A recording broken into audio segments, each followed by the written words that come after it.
لیکن تم سے اب سہا نہیں جاتا. ایک بار سوال کرنے کے بعد پھر دوسری بار وہ سوال کرے تو کہتے ہو بھولنے لگ گئے باپ ہمارے, بیمار ہو گئے ہیں, لوگوں کے سامنے نہیں لاتے, بے عزتی ہو جائے گی. اے میرے عزیزو, جس رسول نے فرمایا تمہاری جنت ان کے قدموں میں ہے, ہاں ماں کے قدموں میں جنت ہے اور باپ جنت کا دروازہ ہے. میرے عزیزو, اس کے بعد اسی پارے میں میں جلدی عرض کر دیتا ہوں, اللہ تبارک و تعالیٰ نے بہت ہی اہم باتیں بیان فرمائی. فرماتا ہے وَقَضَىٰ رَبُّكَ أَلَّا تَعْبُدُوا إِلَّا إِيَّاهُ وَبِالْوَالِدَيْنِ إِحْسَانًا. تمہارے رب نے یہ فیصلہ فرما دیا کہ اللہ کے سوا تم کسی کی عبادت نہیں کرو گے اور اپنے ماں باپ کے ساتھ اچھا سلوک کرو گے. رب کے بعد اچھا سلوک کرنے کا حکم اللہ نے ماں باپ کے ساتھ کیا. اما یبلغن عندک الکبر احدہما او کلاہما, اگر ان دونوں ماں باپ میں سے کوئی ایک بڑھاپے کو پہنچا یا دونوں بوڑھے ہو گئے, فلا تقل لہما اف, ان کو اف تک نہ کہو, ولا تنہرہما, اور انہیں جھڑک کر بات نہ کرو, وقل لہما قولا کریما, جب بھی ان سے بات کرنا تو نرمی سے بات کرو. اکثر لوگ یہاں مات کھا جاتے ہیں. ہاں بہت سارے لوگ جوانی میں تو اپنے ماں باپ کی عزت کر لے جاتے ہیں, جب ماں باپ بوڑھے ہو جائیں اور تم جوان ہو گئے ہو اس وقت عزت کر کے دکھاؤ, یہ کمال کی بات ہے. پھر تمہیں سمجھ میں آئے گا کہ تم حقیقت میں مرد ہو یا نہیں ہو. ہاں حقیقت میں تمہاری پرورش کیسی ہے سمجھ میں آئے گا.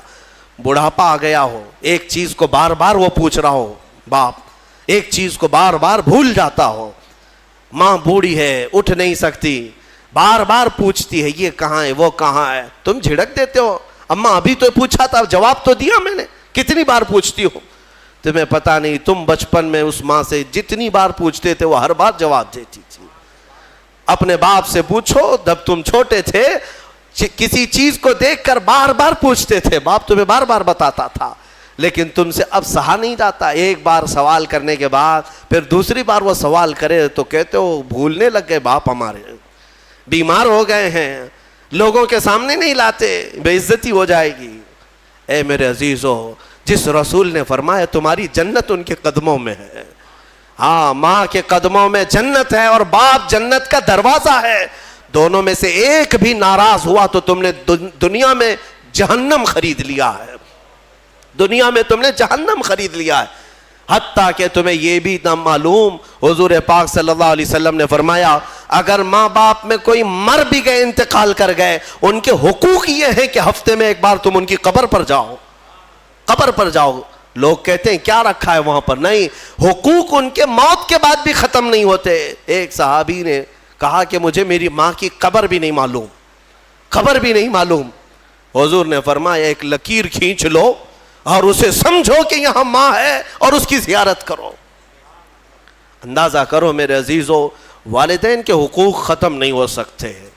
میں پھر انشاءاللہ العزیز اس پر اور عرض کروں گا, آیتیں اور آئی ہیں قرآن پاک میں, وَلَا تَمْشِ فِي الْأَرْضِ مَرْحًا, اللہ فرماتا ہے زمین میں اکڑ کے مت چلو. اِنَّكَ لَن تَخْرِقَ الْأَرْضَ وَلَن تَبْلُغَ الْجِبَالَ طُولًا, تمہارے اکڑنے سے نہ زمین پھٹے گی نہ تم پہاڑوں سے بلند ہو سکتے ہو. دیکھو ان پہاڑوں کی طرف کتنے بلند ہیں, تم ان کے سامنے بہت بونے ہو, بہت ناٹے ہو. اس زمین کو دیکھو اس کی سختیاں کیسی ہیں, تمہارے اکڑنے کے لیے تمہارے پاس ہے کیا؟ تم ایک نطفے سے پیدا ہوئے, ایک ٹھوکر میں تم لنگڑے ہو سکتے ہو, لولے ہو سکتے ہو, تمہارے پاس کیا ہے؟ مولا علی کرم اللہ وجہہ الکریم کے پاس ایک شخص آیا اور کہا کہ حضور انسان کی بساط کتنی ہے, انسان کی طاقت کتنی ہے؟ تو انہوں نے فرمایا کہ کھڑے ہو جاؤ سامنے. کہا ایک ٹانگ اٹھاؤ, ایک پیر اٹھایا, وہ ایک پیر اٹھا کر کھڑا تھا تو حضرت علی نے کہا دوسرا بھی اٹھا لو. کہا کہ حضور دوسرا کیسے اٹھائیں, اوندھے منہ گر جاؤں گا. کہا بس تیری بساط اتنی ہی ہے, اتنی ہی ہے طاقت کہ اگر دوسرا بھی اٹھاؤ گے تو اوندھے منہ گر جاؤ گے. ہمارے پاس میرے عزیزو اتنی چیزیں نہیں ہیں کہ ہم پوری دنیا میں ادھر سے ادھر نظام کو بدل سکیں. غرور اور گھمنڈ جب آتا ہے انسان کو, اللہ ڈھیل دیتا ہے. ہاں کچھ انسان ایسے ہیں جو زمینوں کے زمین فتح کر لیتے ہیں, مال بھی لے لیتے ہیں, حکومت بھی قائم کر لیتے ہیں, لیکن یہ صرف اور صرف رب کی ڈھیل کی وجہ سے. اور قرآن میں مولا فرماتا ہے ان کی طاقت ایسی ہے ان انسانوں کی کہ اگر ایک مکھی مر جائے تو اسے زندہ نہیں کر سکے گا. یہ ایک مچھر مر جائے تو تم اسے زندہ نہیں کر سکو گے. تم کتنے کمزور ہو تمہیں پتہ بھی نہیں ہے. ہاں تمہاری دھڑکنیں جس دن رک گئی تمہارے کروڑوں کی دولت لگا کر کے بھی تم سانسوں کو دوبارہ نہیں لا سکتے. میں نے ایک بڑی ہی عجیب و غریب بات پڑھی تھی. یہ کوریا کا غالباً ایک بہت بڑا امیر جس کی کمپنی ہے, مشہور موبائل کی کمپنی, دنیا میں سب سے زیادہ بکنے والے موبائل کی کمپنی کا مالک, جس کا حال یہ تھا کہ وہ جب چاہتا حکومتوں کو بدل دیتا تھا, اپنے ملک کی حکومت کو بدل دیتا, کبھی پریزیڈنٹ کو کبھی پرائم منسٹر کو ختم کر دیتا. اتنا پیسے کا مالک تھا. یہ ابھی زیادہ دن کی بات نہیں, 2012-13 کی بات ہے. اچانک اس شخص کو ایک بیماری لاحق ہوئی, بستر پر گر گیا, کوما میں چلا گیا, اور اس کا بیٹا موجود ہے, اور اس نے دنیا کے مہنگے ترین ڈاکٹروں کو بلایا, اور پر ڈے 100 کروڑ کا خرچ بھی اگر لگے اپنے باپ کو بولنے کے قابل بنا دے اور روٹی کھانے کے قابل بنا دے. 100 کروڑ پر ڈے خرچ کر کے بھی کوئی ایک ڈاکٹر نہ اسے بولنے کے قابل بنایا, نہ بات کرنے کے قابل, نہ روٹی کا ایک لقمہ کھانے کے قابل. 4 سال تک بستر پر پڑا رہا مردہ لاش کی طرح. 4 سال کے بعد کروڑوں ڈالر اس پر خرچ ہو چکے, پھر وہ دنیا سے نکل گیا, ختم ہو گیا. وہ شخص جس کا غرور یہ تھا کہ میں دنیا کی ہر چیز خرید سکتا ہوں, میں دنیا کی حکومتوں کو بدل سکتا ہوں, اپنے بستر سے اٹھنے کی طاقت نہیں تھی, اور سامنے موجود کسی ایک بندے سے ایک جملہ بات کرنے کی طاقت نہیں تھی. تم کیا سمجھتے ہو؟ اسی لیے میرے مولا کا فرمان سنو, زمین پر اکڑ کر مت چلو.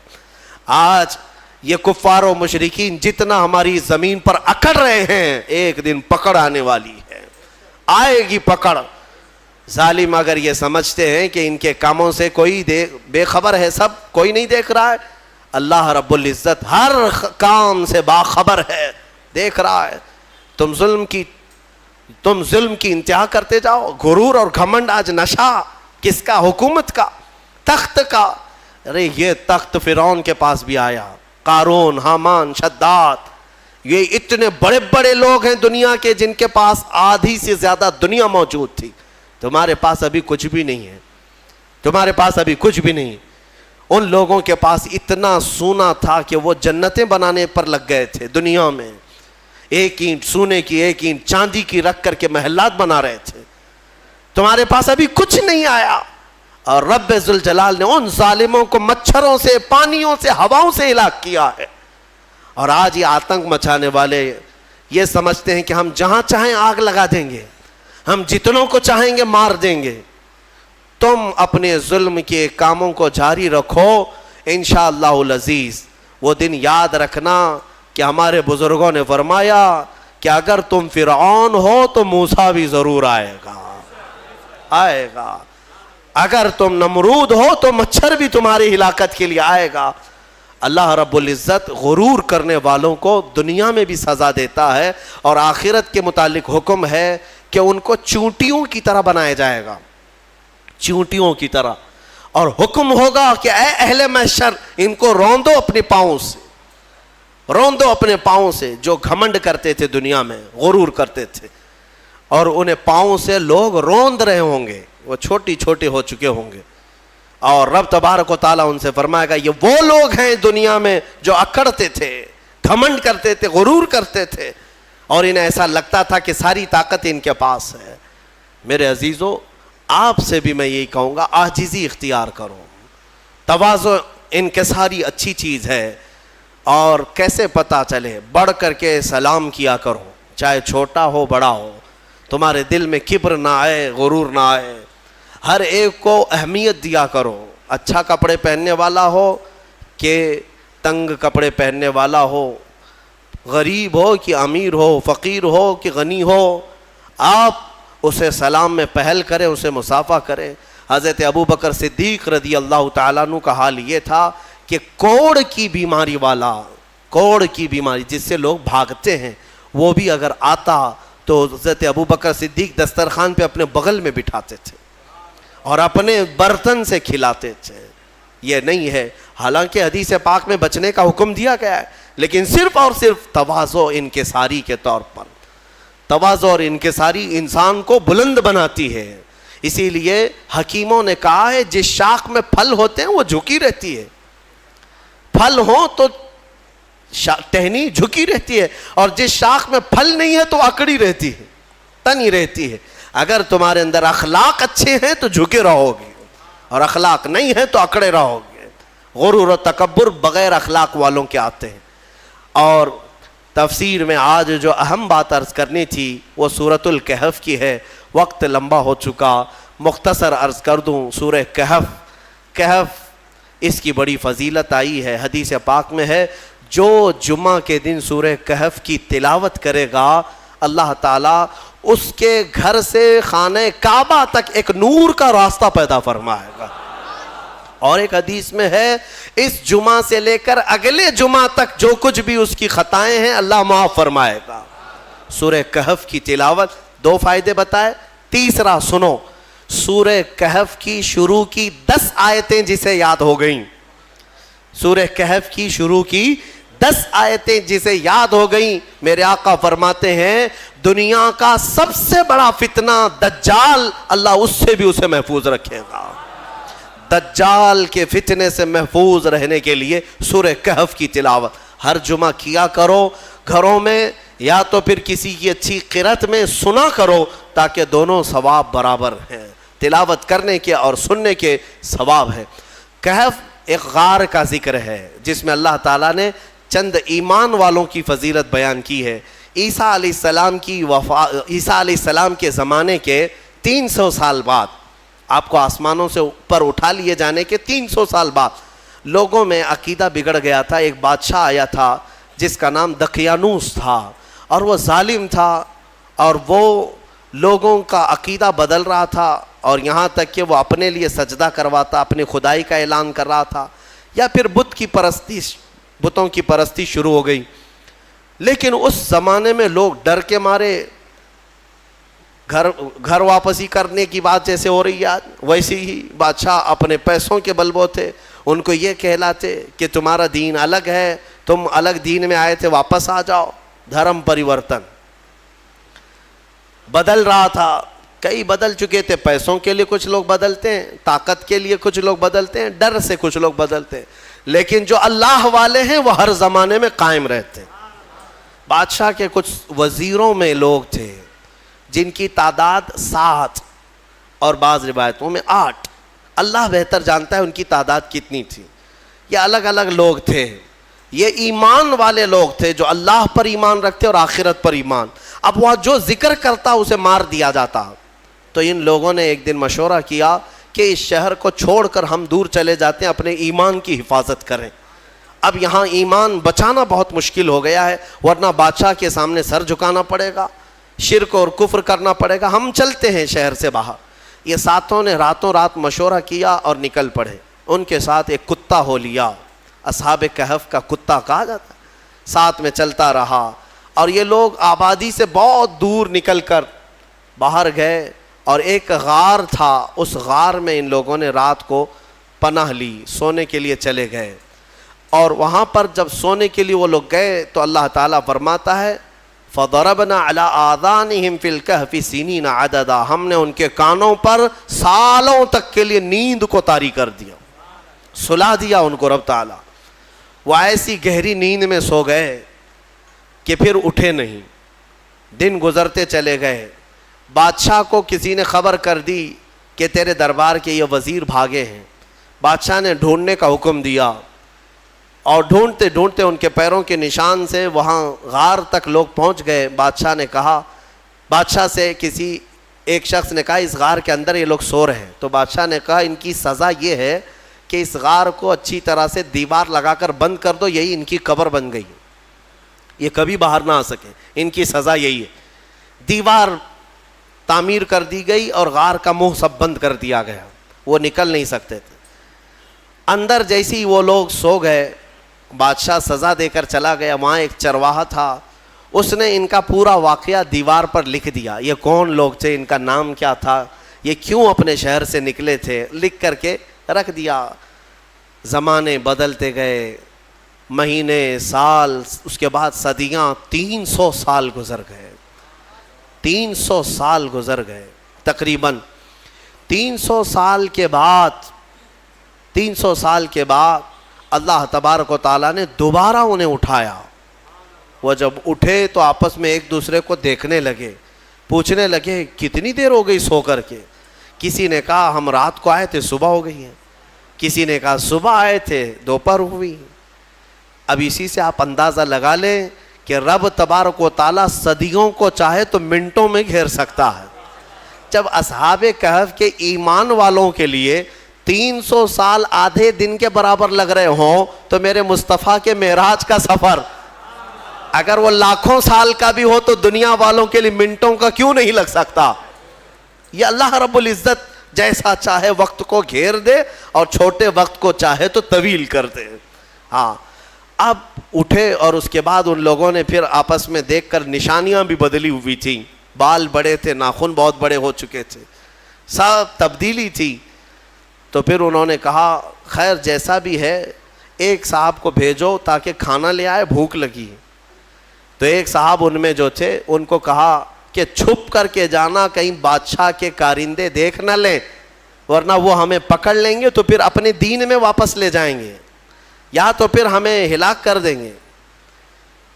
یرجموکم او یعیدوکم فی ملتہم, وہ اپنی دین میں ہمیں واپس لے جائیں گے, سنبھل کر جانا. پھر ایک صاحب نکلے پیسے لے کر کے, بازار میں گئے کھانا لینے کے لیے, کھانا خریدا اور پیسے دیا. ارے 300 سال پہلے کا سکہ تھا, کتنی بادشاہتیں آئی گئی. دکان والے نے دیکھا اور کہا یہ کیا دے رہے ہو, کہا پیسہ دے رہے ہیں. کہا یہ پیسے کہاں سے تمہیں ملے, کہا یہ ہمارے اپنے پیسے ہیں. دکان والے کو شک ہوا کہ اس کو شاید پرانا کوئی خزانہ ہاتھ لگا ہوگا, کیونکہ سونے کے سکے ہوتے تھے پہلے, چاندی کے, سونے کے سکے, یہی کرنسی ہوتی تھی. یہ نوٹوں کی, یہ یہودیوں کی کرنسی جس کو آج ہم استعمال کر رہے ہیں. اصل جو کرنسی تھی وہ سونے اور چاندی کی ہوا کرتی. تو پھر دکان والے نے اس صاحب کو جو اصحاب کہف میں ہیں دکان پر ہی کھڑا کیا اور اندر سے جا کر کے بادشاہ کی پولیس کو خبر کر دیا. اس وقت جو بادشاہ تھا اس کا نام بیدروس تھا, وہ ایمان والا تھا اور وہ اللہ کی بارگاہ میں دعا کر رہا تھا. روز دعا کرتا تھا کہ اے مولا میری قوم گمراہ ہو رہی ہے, یا آخرت پر یقین نہیں کر رہی ہے, مرنے کے بعد دوبارہ زندہ ہونے پر یقین نہیں کر رہی ہے, تو کوئی ایسی نشانی دکھا دے کہ ان کا عقیدہ مضبوط ہو جائے. ہاں, بادشاہ کی دعا پر اللہ تبارک و تعالیٰ نے دوبارہ ان کو زندہ کیا ہے. تو بیدروس کے پاس جب یہ خبر پہنچی کہ ایسا ایسا ایک شخص آیا ہے جو پرانے زمانے کے سکے لے آیا ہے, تو بادشاہ نے اپنی فوج کو ساتھ کر دیا کہ جاؤ اس شخص کے ساتھ, یہ کہاں سے آیا. جب یہ کھانا لینے آئے ہوئے صاحب نکل کر کے واپس پوری فوج کے ساتھ غار آ رہے تھے, تو اصحاب کہف نے کہا ہمارا ساتھی پکڑا گیا اور بادشاہ کی فوج آ رہی ہے ہمیں گرفتار کرنے. لیکن جو آئے وہ لوگ, ان لوگوں کو دیکھا تو سارے لوگوں نے اللہ کی بارگاہ میں سجدہ ریز ہو گئے. کہا اصحاب کہف کے بارے میں ان لوگوں نے سن رکھا تھا کہ کچھ لوگ ایسے تھے جو بادشاہ سے اپنا ایمان بچا کر چلے گئے تھے, اور غار ان کے لیے قبر بنا دی گئی تھی, اور آج غار کھلا ہے اور اس میں یہ لوگ زندہ سلامت بیٹھے ہوئے 300 سال کے بعد زندہ سلامت بیٹھے. تو بادشاہ نے اپنی پوری قوم کو بلایا اور کہا کہ دیکھو وہ رب قدیر 300 سال کے بعد جب کسی کو بیدار کر سکتا ہے تو ہر انسان کو موت کے بعد دوبارہ زندہ ضرور فرمائے گا. عقیدہ آخرت کو زندہ کیا. اب اصحاب کہف دوبارہ اپنی غار میں گئے, کھانے ہونے کا مسئلہ تو ختم, اور دوبارہ ان کو نیند لگ گئی. اللہ نے پھر ان کو گہری نیند میں سلا دیا. جیسی ہی وہ سو گئے تو اصحاب کہف کا کتا بھی اسی طرح زندہ ہوا, اسی طرح پھر سویا. اب جو بیدروس تھا اس نے دیوار پھر سے بنا دی اور ان کا پورا واقعہ لکھا, اور وہاں ایک مسجد بنائی, اور مسجد بنا کر وہ ڈیٹ, وہ جو دن تھا جس دن وہ اٹھے تھے, اس دن کو یادگار کے طور پر سارے لوگوں کو اعلان کیا کہ سال میں جب یہ دن آئے گا سب یہاں جمع ہوں گے اور اللہ کی عبادت کریں گے. اسی سے تو عرس کی شرعی حیثیت بھی ثابت ہوتی ہے. اولیاء کرام کے عرس ہم جو مناتے ہیں قرآن پاک میں موجود ہے. اصحاب کہف جس دن سوئے جس دن اٹھے وہ تاریخ لکھ دی گئی. بہرحال اب اصحاب کہف کو دوبارہ جب اندر رکھا گیا تھا تو سونے کے تابوت بنائے تھے بادشاہ نے. یہ بیدروس نے سونے کے جنازے تابوت بنا کر اس میں ان کو لٹایا اور اندر رکھا. ایک ہی دن کے بعد وہ بادشاہ کے خواب میں آئے اور کہنے لگے کہ ہم دنیا سے بھاگ کر کے یہاں آئے اور تو دنیا ہمارے پاس لایا ہے, فوراً ہمیں اس سونے اور چاندی سے الگ کر. پھر دوبارہ ان کا غار کھولا گیا, پھر وہ سونے کے تابوت سے انہیں نکالا گیا اور پھر صاف مٹی میں انہیں سلایا گیا. یعنی میرے عزیزو اندازہ کرو ان 7 لوگوں کے بارے میں کہیں قرآن میں یہ نہیں ہے کہ وہ نبی ہیں, وہ شہید ہیں, وہ صدیق ہیں, نہیں, بلکہ مولا فرماتا ہے وہ 7 نوجوان تھے جنہوں نے اپنا ایمان بادشاہ سے بچا کر اللہ پر یقین کر کے غار میں پناہ لی. تو اللہ نے ان کا تصرف اور طاقت اتنی عطا کی کہ ان کی سونے کے بعد بھی وہ جس کے خواب میں جائیں چلے جائیں اور 300 سال بعد جب چاہیں بیدار ہو جائیں. اب جن کے بارے میں صاف ثابت ہے کہ امت مصطفیٰ کی یہ اولیاء ہیں, صدیق ہیں, شہید ہیں, تو کیا وہ اپنی قبروں میں زندہ نہیں ہو سکتے؟ اور اگر صدیق شہید زندہ ہیں تو میرا مصطفیٰ بھی اپنی قبر میں زندہ ہے. رسول پاک صلی اللہ علیہ وسلم کی زندگی پاک کو کیا سمجھ سکتے ہیں؟ اصحاب کہف کا یہ جو واقعہ ہے یہ قرآن پاک میں بیان کیا گیا. عزیزان گرامی, اب بھی اصحاب کہف اپنی غار میں سو رہے ہیں, اب بھی سو رہے ہیں. یہاں تک کہ حدیث میں ہے ہر عاشورہ کی محرم کی تاریخ کو یعنی 10ویں محرم کو وہ کروٹ بھی بدلتے ہیں. اور قرآن یہ کہتا ہے کہ سورج بھی ان کے اوپر سے جاتا ہے. وہ غار ایسی کیفیت میں, لوکیشن ایسا ہے اس غار کا کہ سورج جب جاتا ہے تو بیچ دوپہر کے وقت آتا ہے تو سورج اس طرف کو ہو جاتا ہے, ڈھلنے کے وقت گرمیوں میں اس طرف, ٹھنڈیوں میں اس طرف. اور مولا تعالیٰ قرآن میں فرماتا ہے کہ اللہ تعالیٰ نے ہر موسم کی سختی سے ان کو محفوظ رکھا ہے. سورہ کہف میں دوسرے صفحے میں آپ پڑھ لیں, سورج کی تپش سے, بارش کی سڑن سے, ٹھنڈیوں کے گلانے سے اللہ ان کی حفاظت فرمایا. اور پھر فرماتا ہے وَتَحْسَبُهُمْ أَيْقَاظًا وَهُمْ رُقُودٌ, تم اگر ان کو دیکھو گے اللہ فرماتا ہے تو تمہیں وہ جاگتے ہوئے نظر آئیں گے. تَحْسَبُهُمْ أَيْقَاظًا وَهُمْ رُقُودٌ, جبکہ وہ سو رہے ہیں. وَنُقَلِّبُهُمْ ذَاتَ الْيَمِينِ وَذَاتَ الشِّمَالِ, اللہ فرماتا ہے ہم ان کو کبھی دائیں جانب کروٹ دیتے ہیں کبھی بائیں جانب کروٹ دیتے ہیں. اور اتنا ہی نہیں, وَقَلْبُهُمْ بَاسِطٌ ذِرَاعَيْهِ بِالْوَسِيطِ, اللہ فرماتا ہے اور ان کا کتا پالتی مار کر ان کے قریب میں بیٹھا ہوا ہے. یعنی چاروں پیر جیسے کتا کسی کی نگرانی میں بیٹھتا ہے. قرآن کہہ رہا ہے ان کا کتا چاروں پیر پھیلائے ہوئے ان کے پاس بیٹھا ہوا ہے. کتے کے بارے میں قرآن میں آیا جس کا نام بھی قطمیر, وہ کتا ابھی بھی بیٹھا ہوا ہے غار میں. اور رب تعالیٰ یہ بھی فرماتا ہے تم انہیں دیکھ نہیں سکو گے, اگر دیکھنے کی کوشش کرو گے لَوَلَّيْتَ مِنْهُمْ فِرَارًا وَلَمُلِئْتَ مِنْهُمْ رُعْبًا, تم پیٹ پھیر کر بھاگ جاؤ گے, ایسا رعب ہم طاری کریں گے, رعب طاری ہو جائے گا, کوئی دیکھ نہیں سکے گا وہ کس کیفیت میں ہے. اللہ ان کی حفاظت کر رہا ہے. اب میں اس پورے سورہ کہف کے بعد اخیر میں ایک جملہ ضرور کہنا چاہوں گا. عزیزان گرامی, اصحاب کہف ایمان والے تھے, ایمان والے تھے اور اللہ تعالیٰ کے محبوب بندے تھے. لیکن کتا کون سے ایمان والا ہے؟ کتا کون ہے؟ کتا تو ایک جانور ہے اور اس کے بارے میں حدیث میں آیا ہے سارے جانور قیامت کے دن ختم کر دیا جائیں گے اور معدوم کر دیا جائیں گے, ان کا وجود ختم کر دیا جائے گا. لیکن کچھ جانوروں کا ذکر میرے آقا نے حدیث میں فرمایا وہ جنت میں بھی جائیں گے. ان جانوروں میں اصحاب کہف کا کتا بھی ان کے ساتھ جنت میں جائے گا. اصحاب کہف کا کتا جنت میں جائے گا.